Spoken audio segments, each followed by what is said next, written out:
Hi, this is Pat Iyer with Legal Nurse Podcast, and today we're going to be talking about avoidable and unavoidable pressure sores, a big source of litigation in healthcare and the source of a lot of controversy. I have with me today Heidi Cross, who is a board-certified wound and ostomy nurse and also a board-certified family nurse practitioner. She is working in Syracuse, New York, has her own independent practice, and does expert witness work for both plaintiff and defense attorneys. Welcome to the show, Heidi. Well, thank you. And thank you so much for having me do this podcast. Really a big honor, and I'm looking forward to it. Great.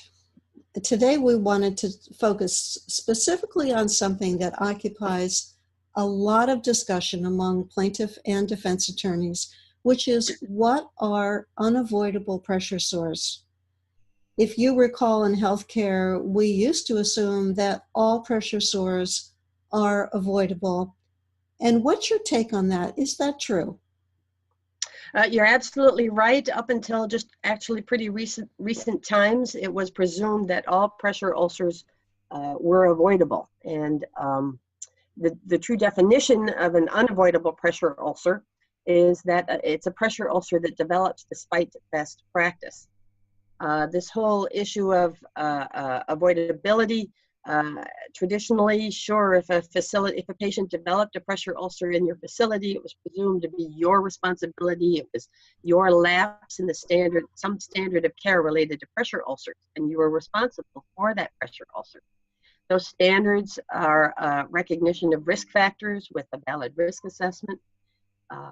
Turning and positioning certainly is huge. Attorneys always look at that. What support surface is the patient on, and should they maybe have been bumped up to a support surface sooner? Nutrition is always huge in pressure ulcer lawsuits. Perhaps standards of care related to nutrition weren't met. Mobilization, was the patient not mobilized appropriately? Care plans, was an appropriate care plan not devised and revised as needed? Also, definitely appropriate wound monitoring, assessment, and documentation. Unavoidable pressure ulcers, we now recognize that perhaps the magnitude and severity of risk and comorbidities were just overwhelmingly high and not to be overcome. Maybe the appropriate preventative measures were not instituted. Maybe the burden of the disease is just too high, or maybe it does represent an end-of-life skin failure type of harm. And you know, one of the ways that we prove that the standards of care were met is by looking at the medical records. How does being able to establish whether a pressure sore was unavoidable tie in with documentation by the nurses and other staff who took care of the patient?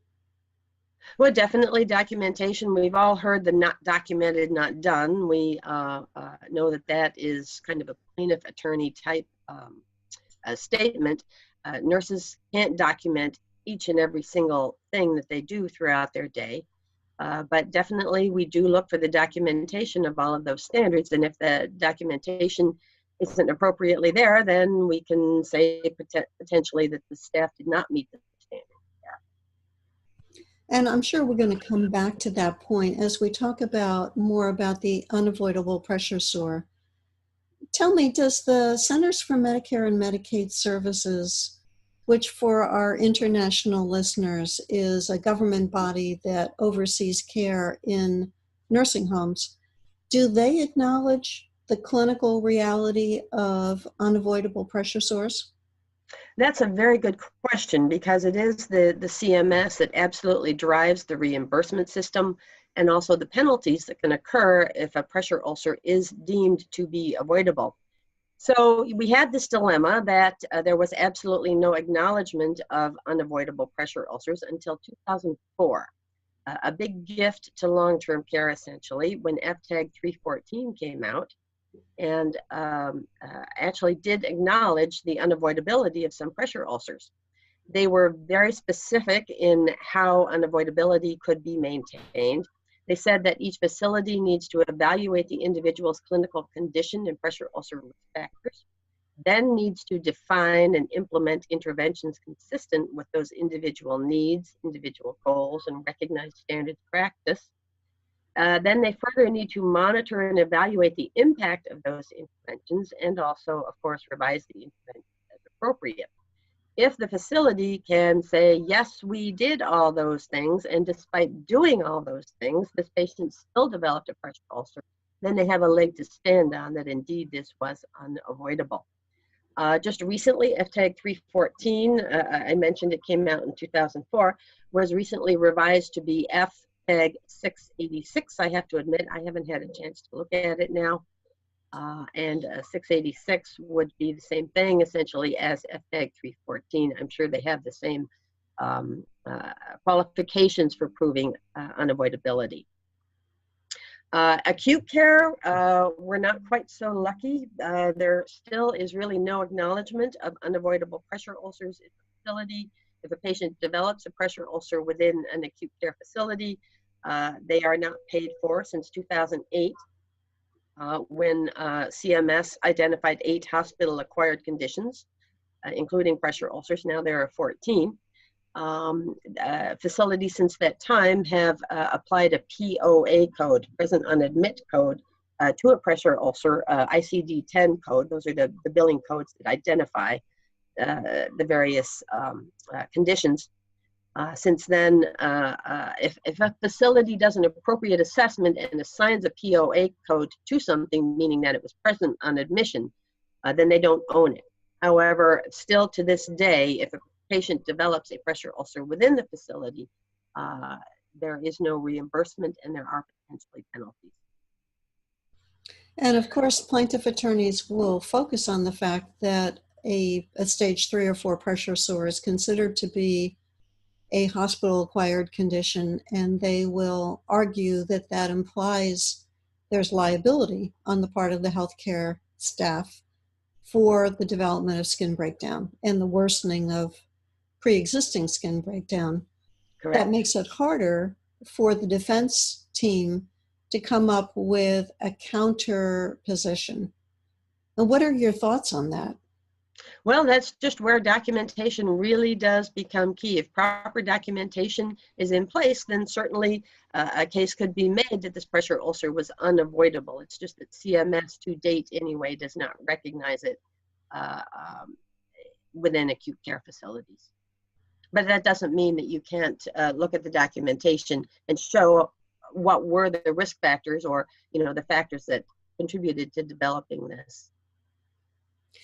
So it sounds like we have a mix of issues. We have regulatory language issues, we've got liability issues, and we've got clinical issues, all intertwined to have something to say about the development or worsening of that pressure sore. Yes, absolutely.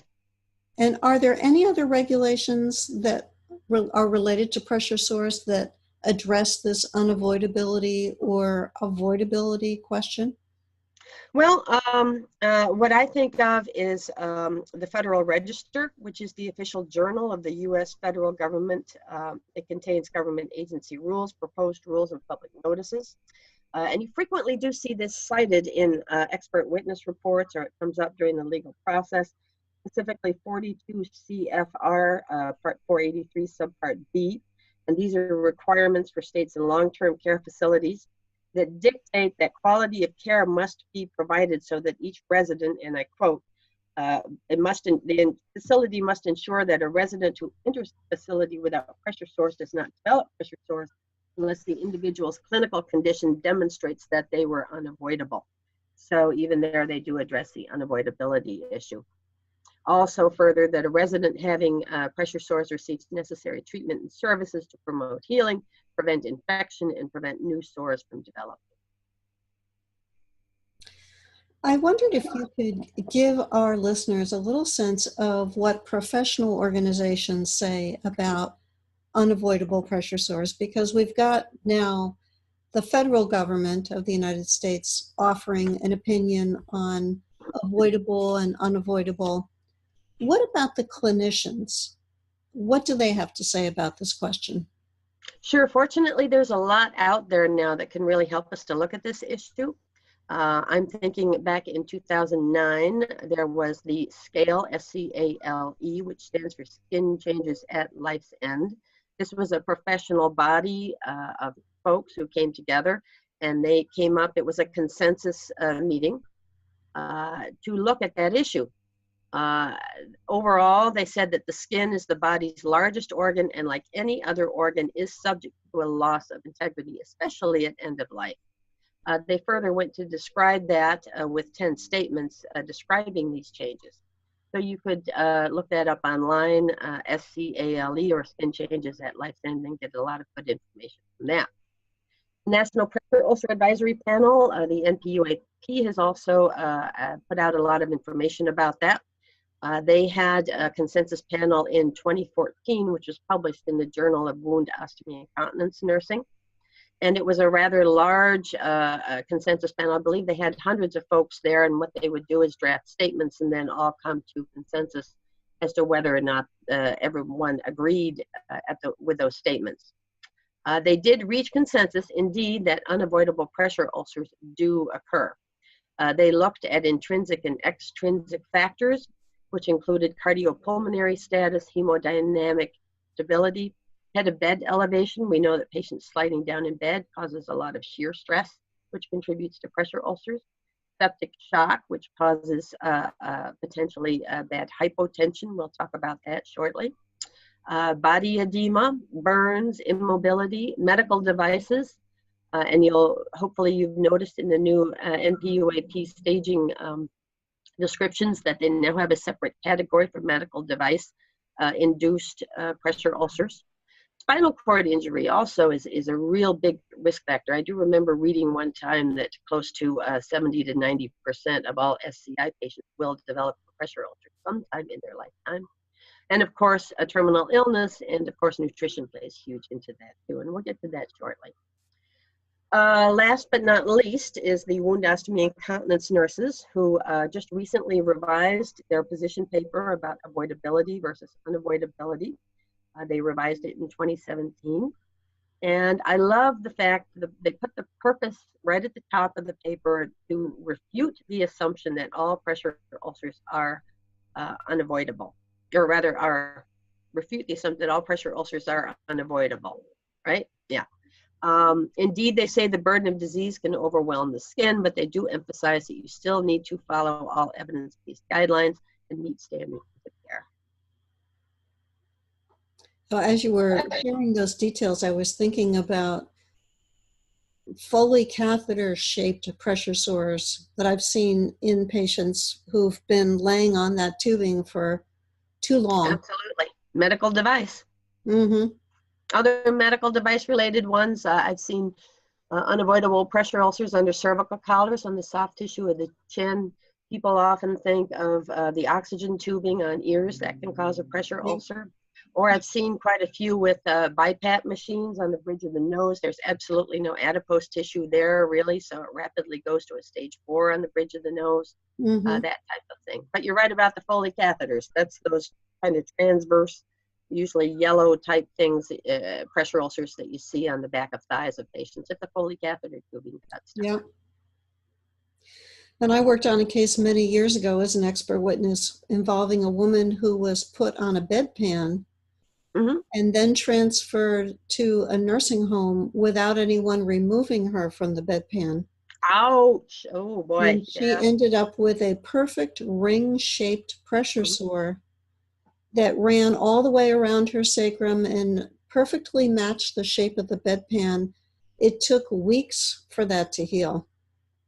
Yes, absolutely. And you bring up a good point that the way to tell that is the shape of the pressure ulcer will match the medical device, the shape of the medical device. You've talked about skin failure, and I think it's not a concept that everyone is familiar with. How does skin failure and the concept of the skin is the largest organ in the body, how does that mesh with the unavoidable pressure sore concept? Well, skin failure certainly can be a cause of an unavoidable pressure ulcer. There's an excellent article out there by Diane Langemo, Langemo. It's called Skin Fails 2, Acute Chronic and End-Stage Skin Failure. It came out in 2006 in Advances in Skin and Wound Care. In the article, she states that skin failure is a result of hypoperfusion that occurs concomitant with severe dysfunction or failure of multiple organ systems. She defined acute skin failure as skin and underlying tissues dying due to hypoperfusion concurrent with a critical illness. Chronic skin failure, a little bit different, occurring with an ongoing chronic disease state. End-stage skin failure is at the end of life. So there's a few different kinds of skin failure there for you. Skin failure really encompasses a broad umbrella of skin changes, not just pressure. A pressure ulcer can be a form of skin failure, but also other skin failure can be like blistering, modeling of the skin, gangrene, which is going to occur with hypoperfusion of tissues like arterial disease, any skin impairments related to tissue ischemia. It can be arterial ulcers, neuropathic ulcers, any type of skin changes like that. As far as organ failure goes, I just also like to point out that skin, as we said, is an organ, and it can fail just like any other organs. You know, someone can have heart failure, and we have a lab value for that. What is it? BNP. So we draw the lab, BNP. If it's high, then we know the patient is in heart failure. Kidneys, we have the creatinine and the BUN. Livers, maybe the liver enzymes. Unfortunately, there is no lab marker for skin failure. It's really more of a clinical type diagnosis. People traditionally really like to look at the albumin and the prealbumin if they're trying to determine, is this patient at risk? What is the nutritional status? Prealbumin and albumin really aren't all that they have been cracked up to be in terms of determining nutritional status. And also as towards the end of life, albumin tends to drop anyway. Albumin really is more of it's stimulated by inflammatory conditions, including infection, trauma, surgery, burns, etc. So attorneys love to say, well, let's get an albumin, or maybe fault a facility for not getting an albumin and think that they should have gotten it sooner if they got it at all. What I like to point out is that in terms of pegging nutritional status onto it, albumin and prealbumin really reflect more the severity of illness in an inflammatory condition. I said all that just to circle back that there is no lab marker that we can really point to in terms of skin failure. As far as differentiating it from pressure ulcers occur due to pressure. So you just have to know, has a pressure event, has a patient been on a hard surface, or has pressure been unrelieved for whatever reason, then you call it a pressure ulcer versus skin failure. Sometimes it can be really hard to tell, though. And as I was listening to you, I was thinking about the risk factors for avoidable pressure sores versus the risk factors for unavoidable pressure sores. Is there a difference? Between avoidable and unavoidable? No, the risk factors remain the same. Mm-hmm. But would you like me to talk about the risk factors for either one? Well, I think a brief list, because this is something that expert witnesses delve into, people who are screening medical malpractice cases for attorneys delve into. What were the risk factors in the person? Were preventative measures put in place? Those are two key components that help analyze the liability, if any, associated with that pressure sore development.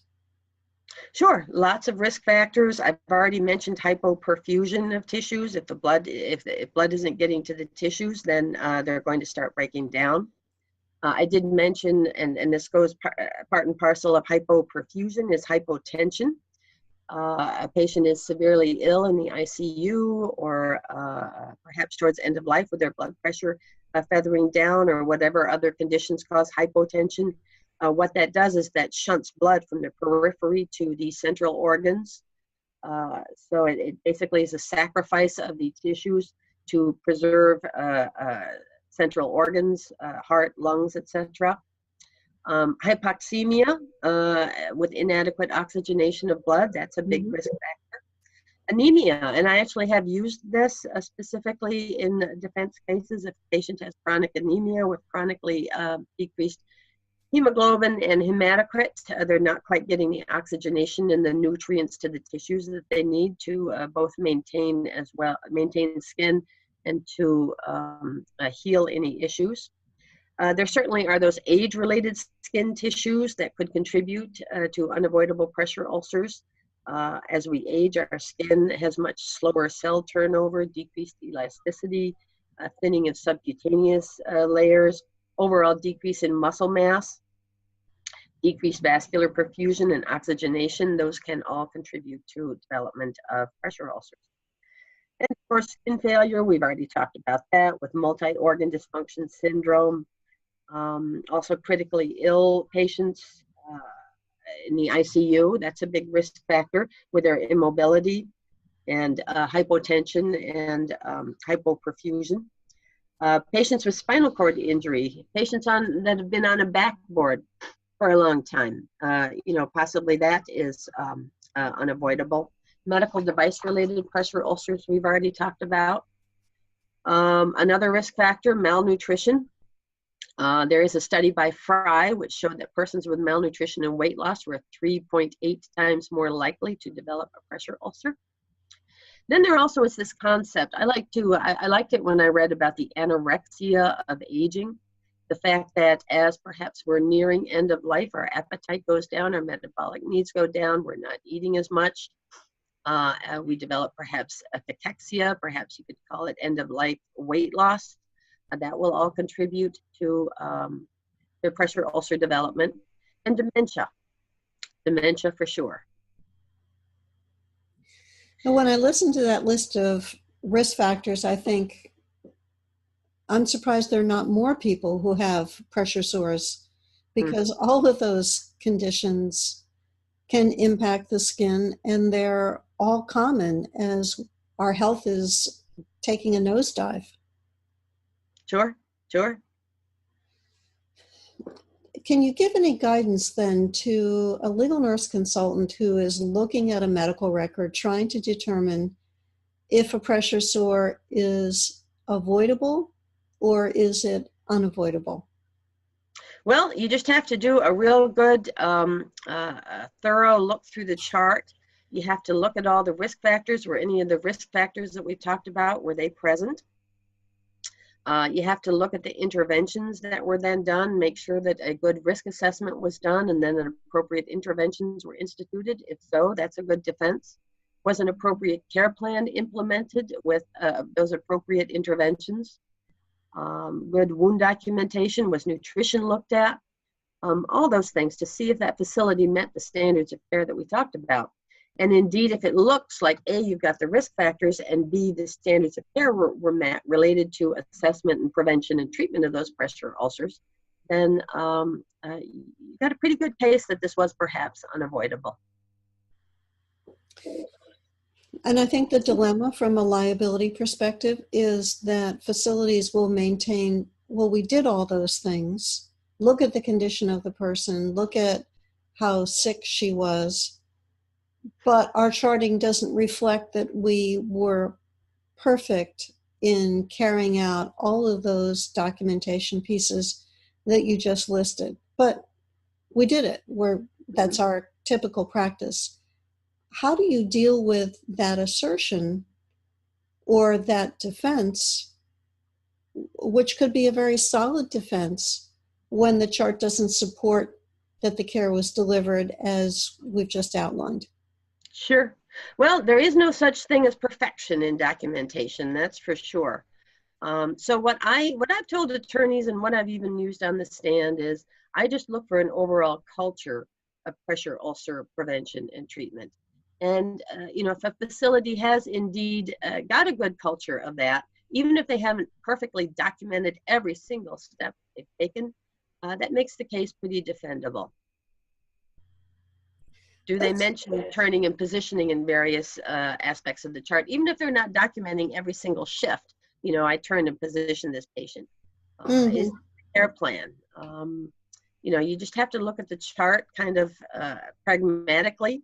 on the whole, does it appear as though there's been a culture, attention has been paid to this issue and prevention of pressure ulcers and their treatment. I know you've heard the expression, the Kennedy terminal ulcer. Can you tell our listeners about that? Does it exist? Absolutely. Karen Kennedy was a nurse practitioner back in the 80s. She noticed this phenomenon of just rapidly progressing pressure ulcers, and then shortly after the appearance of that, the patient would die. She defines them as ulcers that appear suddenly and the skin just seems to break down within hours. She's been known to call it the 3:30 syndrome, where maybe, first check of the patient in the morning, skin was fine, and by 3:30 they had a horrible, terrible, nasty bit of skin breakdown. Usually they occur on the coccyx or sacrum. She describes them usually as pear-shaped or butterfly-shaped. The edges are irregular.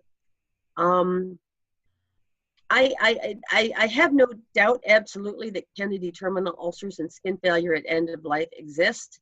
And I've had patient families ask me, Heidi, here's this nasty pressure ulcer on grandma. We can't get the darn thing healed. Is this a Kennedy terminal ulcer? To which this is my personal preference anyway. I like to say to them, without getting religious on them, the good Lord said, no man knoweth the hour. I like to think of a Kennedy terminal ulcer more as a retrospective type thing. Oh, remember, grandma developed that really bad pressure sore, and then, a few days later, she passed on. I really don't use it that much prognostically to look ahead, but I certainly have used it in defense cases. If you would like to, I invite you to go to her site, which is www.kennedyterminalulcer.com. And there she does have a lot of good statements that you could use in your documentation. And I do look for statements like this when I look at a chart for an attorney. Is there documentation that this would appear to be an end-of-life issue? Like one of her statements is complete wound closure might not be a realistic goal, or a patient has end-stage or terminal condition. Statements like that would point you towards the fact that the facility is acknowledging that this is perhaps an end-of-life issue. And have you seen this characteristic shaped pressure sore or skin breakdown in your clinical work? Absolutely. Absolutely. I think you've given us a lot to think about today, Heidi, in terms of teasing out some of these factors. We've talked about the clinical implications of pressure sores and the risk factors. We've talked about the governmental focus on them and the litigation aspects. These cases can be worth a lot of money because of the pain that the person experiences, the suffering, the sometimes prolonged treatment and wound healing that's required. How can our listeners find out more about you? You can email me certainly if you'd like. My email address is hcross, HCROSS 914 @gmail.com. I also have a wound blog where I go into some of these issues in more depth.